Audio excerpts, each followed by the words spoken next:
sol, on a trouvé les sols, les sols, les sols. Bonjour Michel. Caroline. Comment vous allez aujourd'hui? Bien. Et vous? Ouais, super. Bon. Très content. Qu'est-ce que vous bah, faites? je suis dans ce que j'adore, c'est le livre d'Escoffier. Notre maître, qui était le premier chef du Ritz. Donc, le chef emblématique de la Belle Époque et de la Ouais. cuisine de palace. Exactement. Grâce aux recettes et à toutes ces années d'expérience, je vais faire ce soir des œufs pochés aux truffes. Hein, c'est la saison. Ensuite, une seule soufflée, sauce champagne.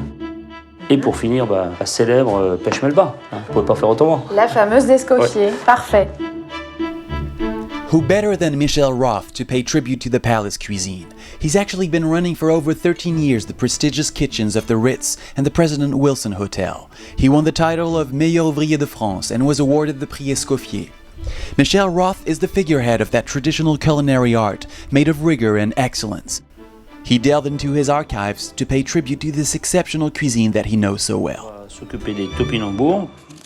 C'est quoi l'idée de cet accompagnement, Michel? Alors, avec la sole soufflée, Oui. avec une sauce champagne, d'habitude, dans les palaces, on servait du riz. Donc moi, je me suis dit, il faut peut-être quand même jouer un peu sur le côté légèreté, végétal de notre époque. Donc j'ai pris un légume d'hiver qui va très bien avec la sole et en même temps qui se cuisine un peu comme un risotto.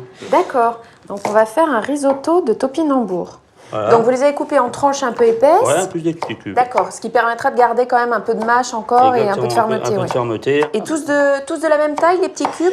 C'est important? On va pas prendre la règle, mais ils sont à peu près tous pareils. Ah, j'en suis capable. Hein. Ah oui, parce que là, avec ça, on a également la sauce champagne, comme vous disiez, la sole qui est un produit noble. Ouais. On aura eu la truffe en entrée, typiquement les ingrédients qu'on utilisait dans la cuisine de palace. Cette cuisine qui était créée donc à la Belle Époque. Hein. Luxury products and a sumptuous decor. At the Belle Époque, the palaces were in full swing. Artists, Russian princes, empresses, tsarinas, courtesans, and American entrepreneurs. The entire world elite flocked to the palace hotels with their impressive stone facades. In 1889 and in 1900, the World Exhibition is a perfect opportunity to attract people to these new temples of luxury, and Paris then feels as the center of the world. It's also the time of transatlantic liners, started by British or German companies competing over gigantic projects, such as the famous but ill-fated Titanic. At sea and on land, an entire hotel industry is committed to serve the French art de vivre. At the turn of the century, in the great capitals as well as in cities such as Deauville, Nice, and Monaco, the 5 o'clock tea replaces the brunch, and gluttony prevails.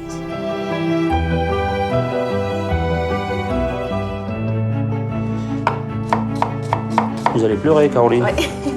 Je me tiens loin.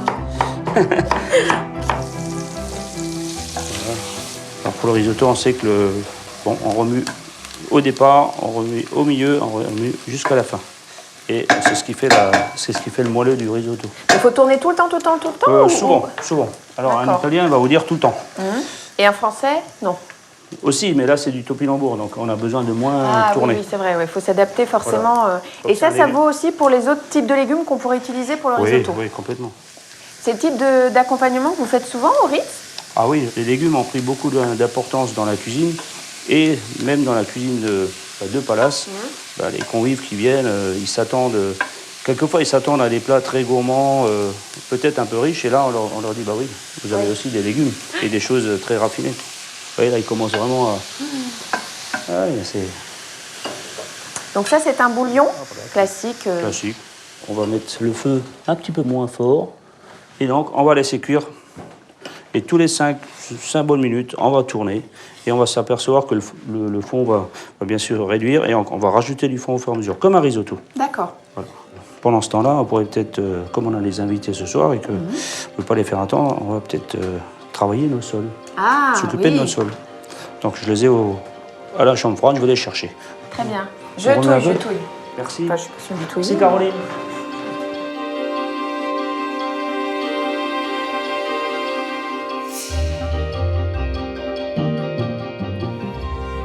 Ah, voilà les sols, donc c'est des belles sols d'environ 500 grammes. Donc on va enlever la peau noire. D'accord, donc à partir de la queue, vous décollez un peu, c'est ça? décoller un petit. Ah oui. Petit torchon comme ça. Waouh. Ah oui, ça vient tout seul, hein? Ah ouais, ça a l'air tout simple. Voilà. Ouais. Attention, hein. Petite écaille. Ensuite, on va couper là. Pourquoi vous faites ça? Pour que ce soit un peu plus joli. Ah ouais. Tout est dans le détail. Ah, toujours. Faut lui faire une beauté. Voilà, donc là j'ai fait tout ça. Le confort du convive, c'est ouais. ce qui compte le plus. C'est ça aussi. Alors après, avec un filet de sole, on lève les filets comme ça. Donc là, vous incisez au milieu. Voilà. Vous suivez l'arête, c'est ça, l'arête centrale? Exactement.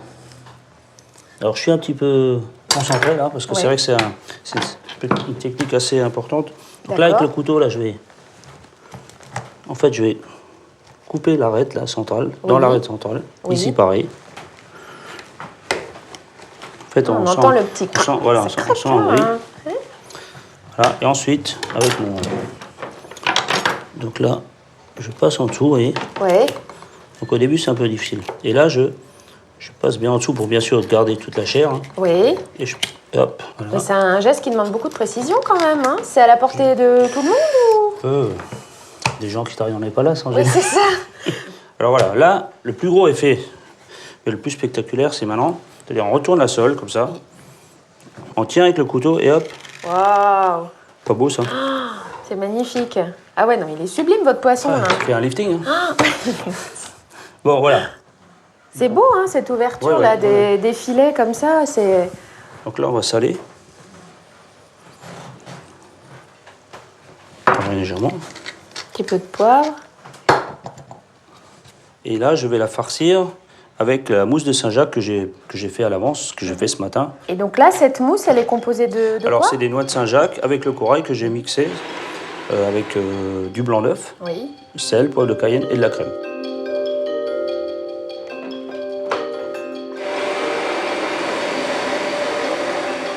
Ensuite, je l'enlève du mixeur, je le passe au tamis pour qu'il soit vraiment bien lisse.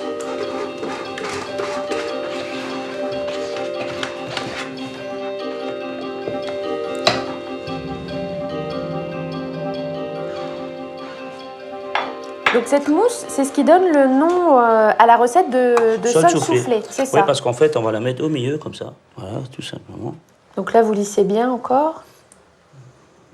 Sinon que j'essaie de... Et après, je replie, vous voyez, les sols comme ça. C'est magnifique, hein? Et je pousse dessus jusqu'au bout. Le poisson, il reprend forme, on a l'impression qu'il est à nouveau vivant. C'est exactement ça. Donc là, on va dire qu'elle est prête à mettre au four. Et voilà, on va les mettre comme ça. D'accord. Et notre risotto, Michel, je peux peut-être m'en occuper? Oui, hein? comme on a dit avant, on va le remouiller encore une fois. On va mettre encore une louche. Petite louche. Petite. Ça demande beaucoup d'attention quand même, parce qu'on passe du risotto à la sole, à la mousse, on repasse au risotto. Enfin, c'est quand même toute une organisation de travail. C'est travail de précision. Excusez-moi, Caroline. Pardon. Travail de brigade. C'est pour ça qu'on entend souvent 8 chefs. Oui. C'est parce que tout le monde a son rôle à jouer. Ouais. Et c'est ça aussi. Bon, là, j'arrête de me parler parce que là, il faut peut-être s'occuper vous emballez, là, je sens. Là, je suis à fond, là.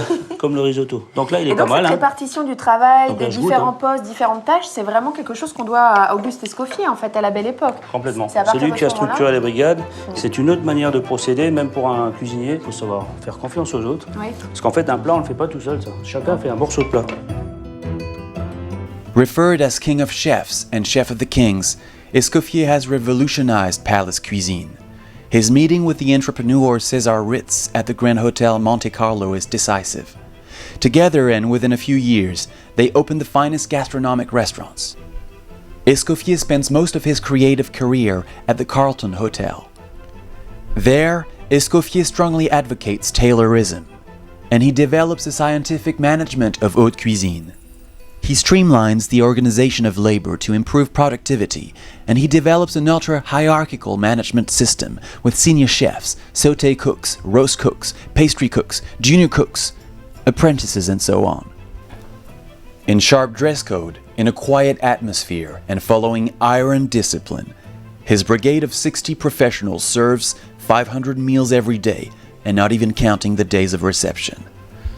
Serving à la carte or fixed-priced menus consisting of 7 or 8 dishes with prestigious French products and legendary recipes, Escoffier will become the ambassador of French products and the central historical figure of haute cuisine.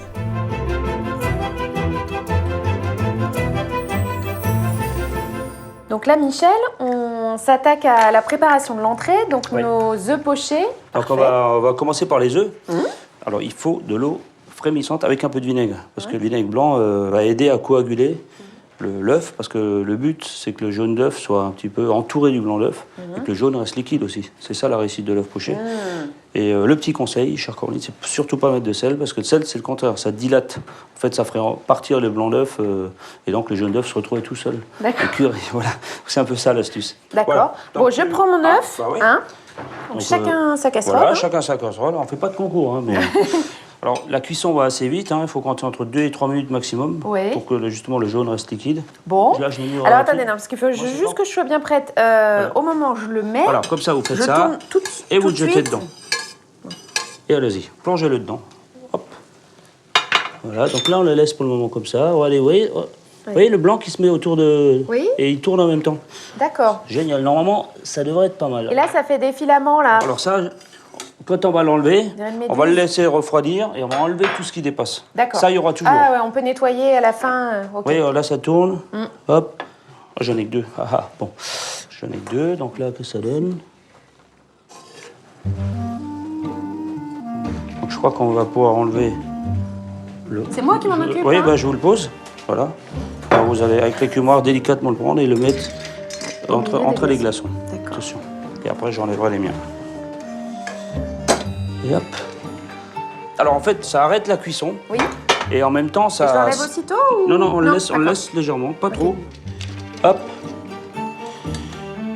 Des beaux petits paquets, hein. Ouais, c'est... Marrant. Et là, tout de suite, pour justement pas trop le but, c'est pas de les glacer complètement. On les égoutte, voilà. Vous voulez... Ouais, je vais en sortir toujours un aussi. petit peu... Attention que les glaces... C'est étrange. C'est étrange, hein. Oui. Une texture assez... On dirait une mozzarella. Oui, exactement. Marrant. Voilà, donc là, il me manque quoi? Il me manque les... Ça sent très très bon, hein. Petit toast doré. C'est petit toast de c'est du pain brioché. Donc pain brioché, ça va donner un petit côté sucré aussi. Voilà, sucré, voilà. Donc, on va poser. Donc là, je vais rajouter un petit peu de vinaigrette. Alors, délicatement, toujours ces œufs qui sont légèrement tièdes encore. Oui. Dessus. Et ensuite, on va leur mettre les lames de truffe. Alors, on y va gentiment. Ensuite, on va...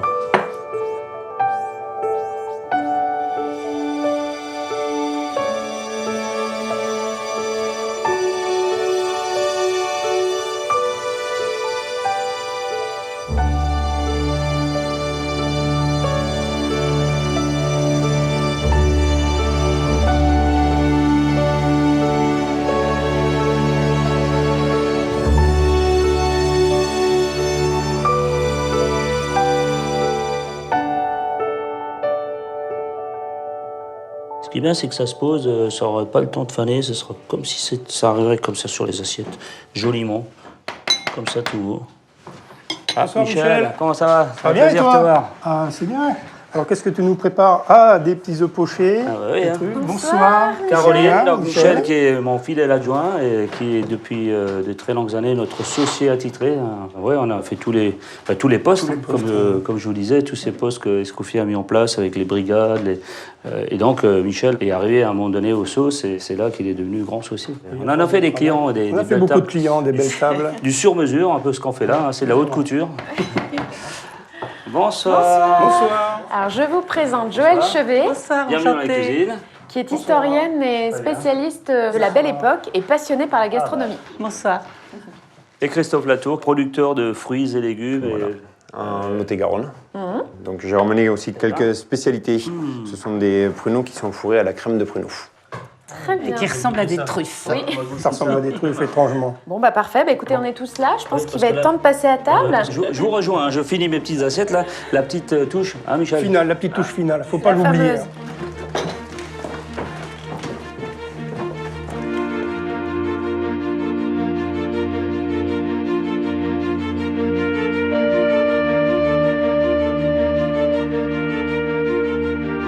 Alors, œuf poché aux truffes, avec un petit pain toasté. Et le petit crouton frit. Voilà. très bien d'y participer avec les yeux aussi. Donc, bon appétit. Merci. Alors là, le spectacle continue avec le jaune qui coule dans l'assiette. Moi, je regarde tout de suite la cuisson. Christophe Latour, vous connaissez bien la truffe, je crois? Oui, à la belle époque. C'était un produit qui n'était pas commun parce que c'était toujours une élite qui arrivait à le consommer, mais c'était un produit qui était, où il y en avait beaucoup plus. Ça se quantifiait sur le marché de l'Albenque, puisque dans le sud-ouest, pour nous, c'est le marché de l'Albenque, le marché de la truffe, qui se quantifiait en tonnes. Et aujourd'hui, ça se quantifie en kilos. Et en fait, c'est le changement climatique qui a fait cette différence sur la truffe. D'accord. Voilà. Et à la belle époque, elle arrive sous l'influence d'Escoffier? Voilà, sous Escoffier, c'est bien de l'avoir dit comme ça, parce que c'est vraiment le règne d'Escoffier. À la belle époque, elle est déjà inscrite dans les menus des grands cuisiniers, bien sûr, des palaces, des grands restaurants. C'est vraiment un produit de luxe, avec d'autres qui sont d'ailleurs, je crois, toujours les mêmes maintenant, hein, c'est-à-dire le homard, bien entendu, les écrevisses, qui sont devenues un produit très rare maintenant. Vous pouvez nous dire combien de plats étaient servis durant un dîner? Oui, c'est en général 7 ou 8 plats. 7 ou 8 plats. Alors peut-être avec quelques petits entre-deux. Parfois, il y a un alcool fort au milieu pour faire un petit peu... Oui, un alcool et quelquefois ce qu'on appelle un sorbet en réalité. Il y a toujours un sorbet, même avant le dessert, quelquefois. Oui. Dans quasiment tous les grands repas, il y avait toujours une petite touche comme ça, sucrée et glacée. Et ensuite, on passait au vrai dessert. Donc, ces fameux pâtés truffés. C'était plutôt, cette époque-là, c'était plutôt pour être dans le privé, c'était dans les chambres. Parce qu'en fait, il y avait toutes les dans les suites. Ah bah oui. Oui, complètement. Oui, Caroline, je sais. Je vais vous laisser quelques minutes parce que si vous voulez manger la suite, il va falloir y aller. Tu viens avec toi? Bah oui. Allez, on y va. Ça nous rappelait le bon temps. Qu'Escoffier. À tout de suite. À tout de suite. Ça vous a plu l'entrée alors? Ah, très bon, c'était délicieux. Il faudrait être difficile quand même. C'est vrai que le jaune d'œuf et la truffe, c'est vraiment un accord particulier. Hein. J'aime bien toujours faire ces poissons là parce qu'ils sont... Bon, tu vas goûter la sauce, Michel? Oui. Parce que c'est ton rayon, ça. On va tout vérifier. J'aimerais que tu goûtes, alors, tu regardes la texture. Et tu l'as préparé comment? Alors, je l'ai préparé comment? J'ai fait, avec les arêtes des sols, j'ai fait mon fumet de poisson, avec le vin blanc et échalote. Ensuite, j'ai fait réduire le fumet de poisson à presque à 3/4. Ensuite, j'ai rajouté mon champagne.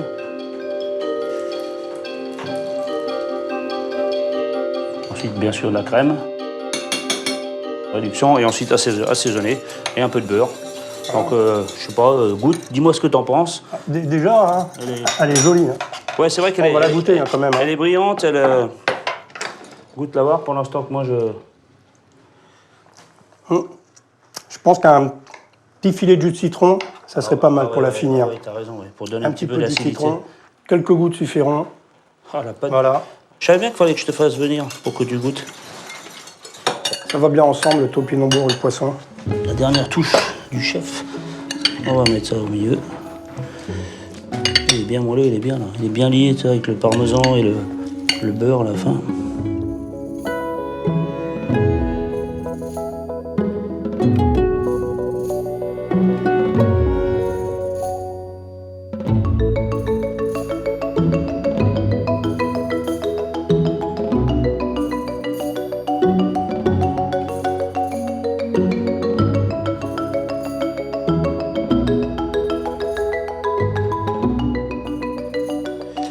Voilà, on peut y aller. Hein.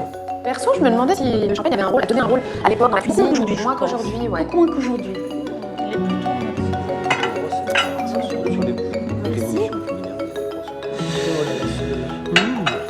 C'est magnifique. Alors sole soufflé, oui. Hein, avec une sauce champagne, bien sûr, et un risotto de topinambour. La sauce au champagne est délicieuse. Hein. C'est vraiment délicieux. Et d'ailleurs, Escoffier, il utilisait beaucoup de crème, de beurre. Il a quasiment supprimé la farine. Ou alors, il avait des techniques de liaison avec la fécule de pomme de terre, qui est quand même beaucoup plus légère, parce qu'on en met beaucoup moins, quoi.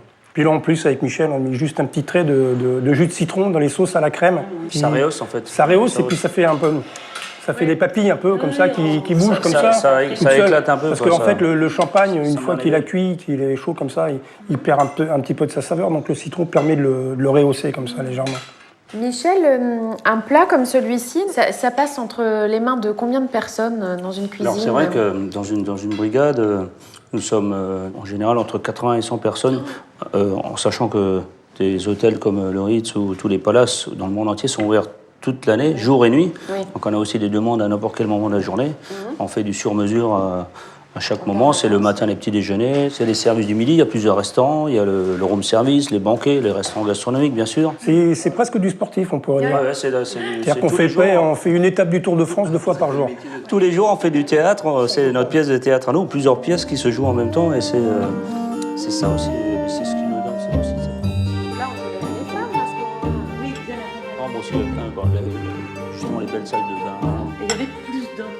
On y va? Je vous en prie, chère Caroline. À tout à l'heure. Tout de suite.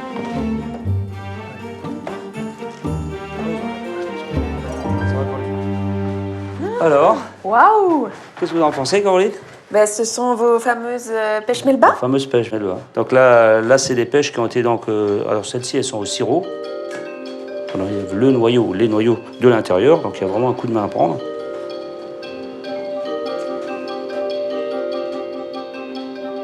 Bien sûr, on l'a garni d'une crème pâtissière vanillée, avec beaucoup de crème chantilly. Ensuite, j'ai préparé un jus d'hibiscus avec un sirop, de la vanille, de l'orange, des fruits rouges, de la fleur d'hibiscus. J'ai fait cuire.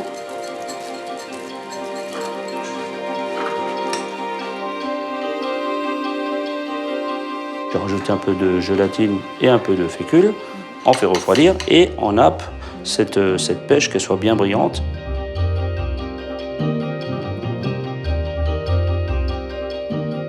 Et ensuite, pour le dressage, on en met un peu au fond de la crème pâtissière avec quelques amandes grillées. On pose délicatement la pêche dessus. Et autour, en forme de rosace, des fraises et des framboises avec un petit peu de coulis de framboise.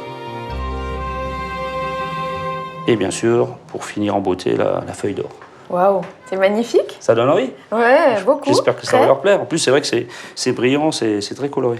Bon, parfait. On y va? On les recouvre? On les recouvre. Voilà.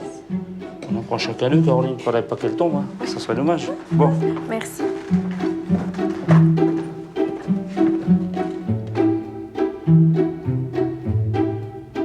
Ah ouais.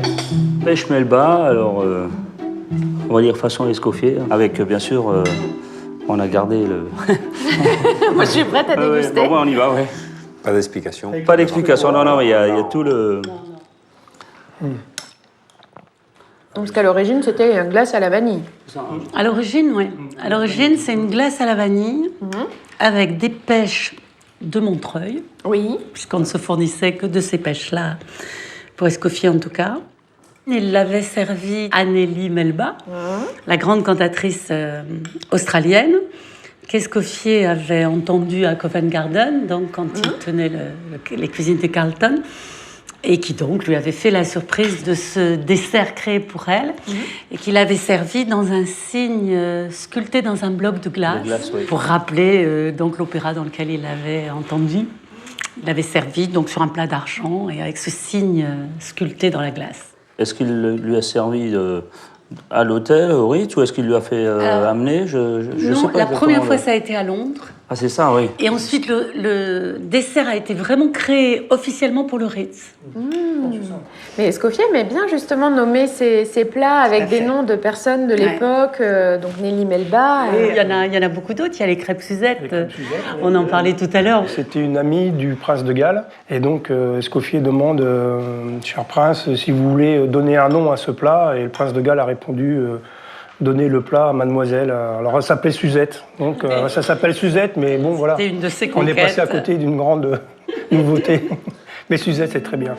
Michel, on va vous remercier, en tout cas, pour ce délicieux dîner. Merci beaucoup. Merci beaucoup. Merci, Michel.